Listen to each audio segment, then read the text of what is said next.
বড়বাবু বাড়িতে আসছে।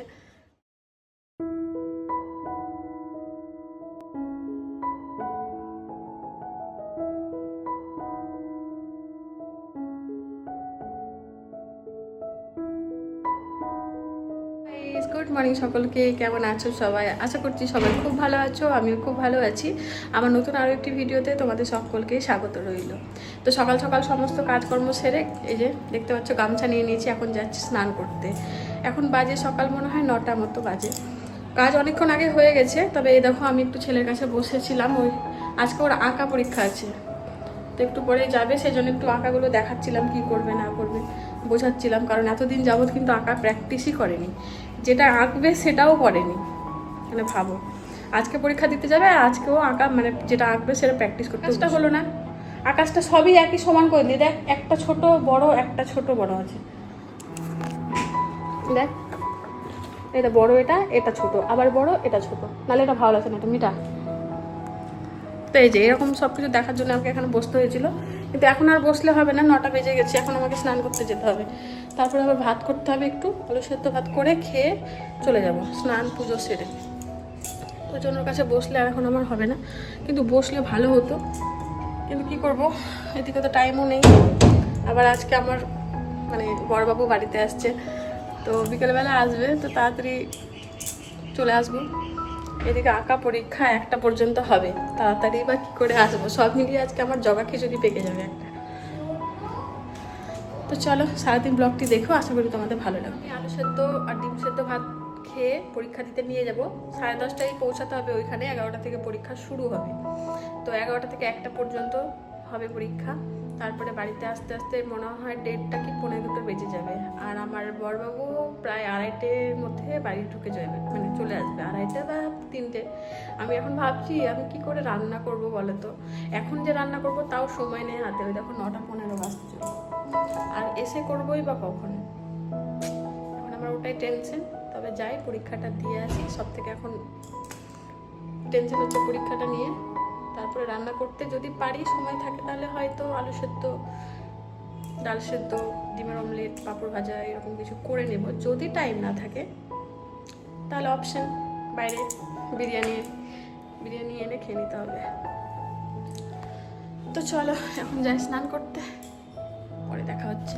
ছেলেকে পরীক্ষায় বসিয়ে আমিও আধ ঘন্টার মতো বসেছিলাম কেমন কি হচ্ছে দেখার জন্য। তারপরে বাজার করে চলে এলাম বাড়িতে। এই দেখো 12টা বাজে, ওখানে অনেকক্ষণ বসেছিল যে মানে কেমন আঁকছে না আঁকছে দেখার জন্য। প্রথম পরীক্ষা দিচ্ছে যেহেতু, তো ওই জন্য। আর এখন বাজে হচ্ছে 12টা, বাড়িতে এলাম। তো বড়বাবুকে ফোন করলাম যে কত দূরে আছে না আছে, তো ও বললো প্রায় আধা ঘন্টা 40 মিনিটের মতো চলে আসবে। তো এখন রান্নাটা ভাবছি যে তাহলে আজকে চিকেন আনতে গিয়েও আনলাম না, ডাল, আলু সেদ্ধ আর ডিমের অমলেট, আর মোচা আছে, ভাবছি মোচার বড়া। এটাই আজকে সিম্পল মেনুটা এখন বসাই। ও আসার আগে কতটা করতে পারি দেখি, যতটা পারি করব, না পারলে না করব। আবার এখনই আমাকে দৌড়াতে হবে ছেলেকে। বাইরে কি পরিমাণে রোদ, কি বলবো, বিশাল রোদ। আর এই দেখো ড্রয়িং বোর্ড ছিল না ছেলের, এই দেখো একটা বোর্ড কিনে নিয়ে এলাম। পরীক্ষা দিতে যাওয়ার আগে বোর্ড লাগবে, তো বোর্ড ছিল না। ও এতদিন তো পরীক্ষা দেয়নি, খাতাতে আঁকতো, কিন্তু পরীক্ষা দিলে খাতায় আঁকা যাবে না, আর্ট পেপারে আঁকতে হবে, তার জন্য বড় বোর্ড দরকার। তো কালকে স্যারের আঁকাতে গিয়েছিলাম, তো আঁকাতে গিয়ে স্যার বললো বোর্ডটা ওর অবশ্যই কিনে দিতে হবে। কিন্তু স্যারের কাছে আঁকাতে প্রায় অনেক রাত হয়ে গেছিলো, ততক্ষণে আমাদের সব দোকান বন্ধ হয়ে গেছে। একটা দোকানে গিয়েছিলাম, তাও ভালো বোর্ড ছিল না, পাইনি। তো ওই জন্যে আবিরের মানে ববির ছেলের বোর্ডটা নিয়ে আজকে পরীক্ষা দিতে নিয়ে গেল। আর আমি আসার পথে একটা কিনে নিলাম, যদিও আমাদের বাড়ির সামনেই দোকান, তবুও কিনে রাখলাম, সবসময় মনে থাকে না, তো ওই জন্য আর্ট পেপার কিনতে হবে। ওই এখন আস্তে আস্তে আর্ট পেপারে আঁকাও শিখবে, এখন খাতাটা ছেড়ে দিতে হবে ওকে, এখন বড় হচ্ছে যেহেতু, সেহেতু এখন আর্ট পেপারে ওর আঁকা চলবে, সেই জন্য বোর্ডের দরকার। তো চলো, বেশি বক করলে আমার রান্না দেরি হয়ে যাবে, গরম লাগছে খুব। ভাতটা তো বসাই, তারপরে কত দূর কী করতে পারি দেখছি। টাটা। তো এই দেখো এদিকে ভাত বসিয়েছি, ভাতে আলু দিয়েছি, আর এটার মধ্যে হচ্ছে মসুরির ডাল সেদ্ধ। প্রেসার কুকারে আর দিলাম না, প্রেসার কুকারে দিলে ওই কুকার মাছতেই বিরক্তিকর লাগে আমার। আর মসুরির ডাল তো সেদ্ধ হয়ে যাবে তাড়াতাড়ি এর মধ্যে। তো তো দেখা যাক রান্নাটা কতক্ষণে হয়। বেরোতে হচ্ছে কারণ আমার ছেলের ওদিকে ড্রয়িং হয়ে গেছে, স্যার ফোন করেছিল। এদিকে আমার ফৌজি বাবুও চলে এসেছে, নৌকা পার হচ্ছে। তো এখন আমি বেরোচ্ছি, দুজনকে নিয়ে বাড়িতে ফিরবো। আগে যাব বড়বাবুকে আনতে, ঘাটে গিয়ে ওকে নিয়ে তারপরে যাব ছেলেকে আনতে, তারপরে বাড়ি চলে আসবো। এখন তাড়াহুড়ো করছি, ভাতটা নামিয়েছি জাস্ট, ডাল আর ভাত। তো চলো যাই। আজকে দুপুরবেলা শুধু ঘুরে বেড়াচ্ছি। মানুষ বিকেলে ঘুরতে যায়, আমি দুপুরে ঘুরছি। কোথায় গেলাম বরকে আনতে ঘাটে, ওখান থেকে বরকে নিয়ে গেলাম সেন্টারে স্যারের বাড়িতে। স্যার বললো ছেলেকে পাঠিয়ে দিয়েছে পুলটিতে বাড়িতে। আবার গেলাম পুলটিতে, মানে তারপরে যাচ্ছিলাম বাড়িতে, স্যার বললো টোটোতে বাড়ি বাড়ি পাঠিয়ে দিয়েছি। তো ভাবলাম বাড়ি চলে যাবে। তারপর মাঝ রাস্তায় গিয়ে স্যার বলছে না তোমাদের বাড়ি যায়নি, গেছে পুলটিতে বাড়িতে। আবার ওখান থেকে ব্যাক করে গেলাম পুলটিতে বাড়ি, আর এখন যাচ্ছি বাড়িতে। বলো কি হয়রানি আমাদের আজকে। দুপুরবেলা একটু ঘোরাও হলো। ডাল আর ভাতটা হয়েছিল, তারপরে আঁকা স্যার ফোন করেছিল যে ওদের আঁকা কমপ্লিট হয়ে গেছে, তো ওকে নিয়ে যাও। তো এদিকে ফৌজি বাবুও ফোন করে বলছে আমি ঘাট পার হয়ে গেছি, তো তুমি যদি আসতে পারো তাহলে এসে নিয়ে যেও।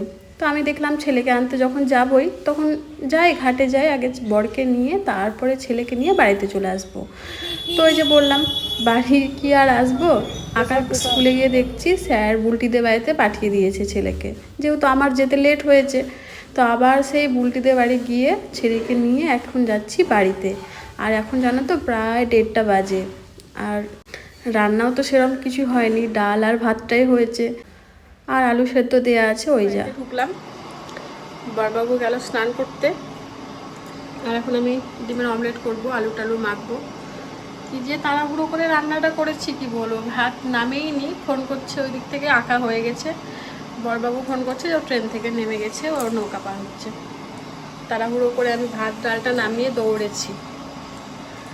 তো যাক, একটু কষ্ট তো করতেই হবে ভালো কিছু পেতে গেলে, তাই না?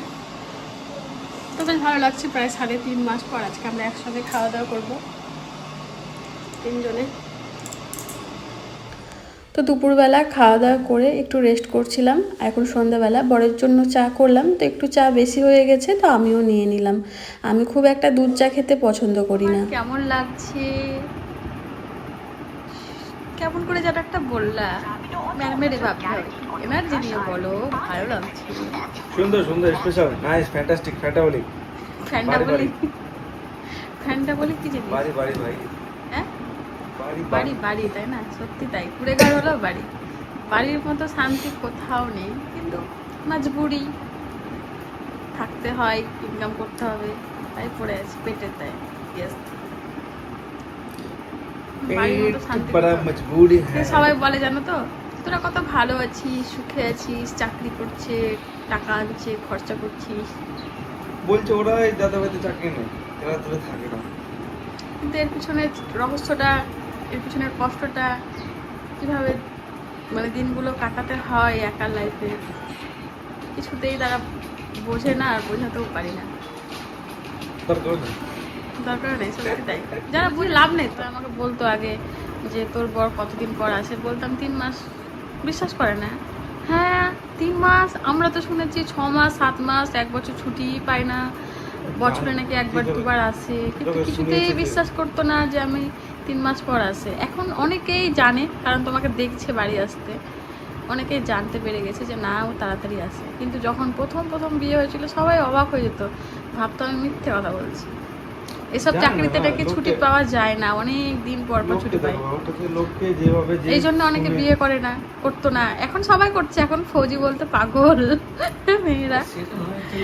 সবাই তো, যেটা আমি শোনাবো তোমাকে, হ্যাঁ সেটা তুমি বিশ্বাস করবা। ওই জন্যই তো, তোমার পরিবারে কেউ না থাকে বা কিছু কেউ না করে, তাহলে লোক যেটা বলবে তো সেরকম লোক শোনাচ্ছে।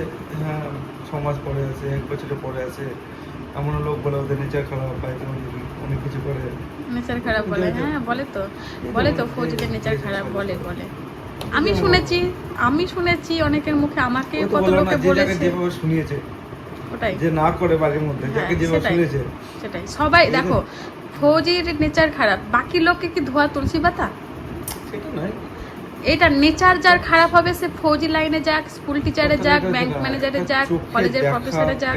চোখে দেখা আর একটা না চোখে দেখা, যেটা আমরা চোখে দেখি না, তারপর যে কোনো কিছু বলো না, ঠিক আছে? হাঁসের ডিমকে তুমি মুরগি সোনার ডিমও বলতে পারো, আর সোনার ডিমকে তুমি হাঁসের ডিমও বলতে পারো, বা তুমি ময়ূরের ডিমও বলতে পারো। লোকে তুমি নেচার হাত খারাপ মেরে মানে দেখো শুধু ফৌজিদের হবে এমন কোনো কথা নয়। যার নেচার খারাপ হবে তার লোক সে বলে যে কোনো আমরা- প্রফেশনে কাজ আমরা করলে শুনতে নেচার পাই। খারাপ হবে। সবাই যদি শুনে আমরা কাজ করি, তাহলে লোক কি শোনাবে? ওর কথাও যদি আমরা ভাবি, আমার না, কথা না। কিরকম হবে? তো এখন আমি আর ফৌজি বাবু বসে বসে গল্প করছি, ওইদিকে ছেলে ফোন দেখছে। তো এখন পড়তে বসাবো। তো চলো আজকের ভিডিওটি তাহলে এই পর্যন্তই রাখি, দেখা হবে নেক্সট ভিডিওতে। সবাই খুব ভালো থেকো, সুস্থ থেকো, আর অবশ্যই নিজের শরীরের খেয়াল রেখো। আর ভিডিওটি ভালো লাগলে একটা লাইক করে দিও, চ্যানেলটিকে সাবস্ক্রাইব করে পাশে থেকো। টাটা।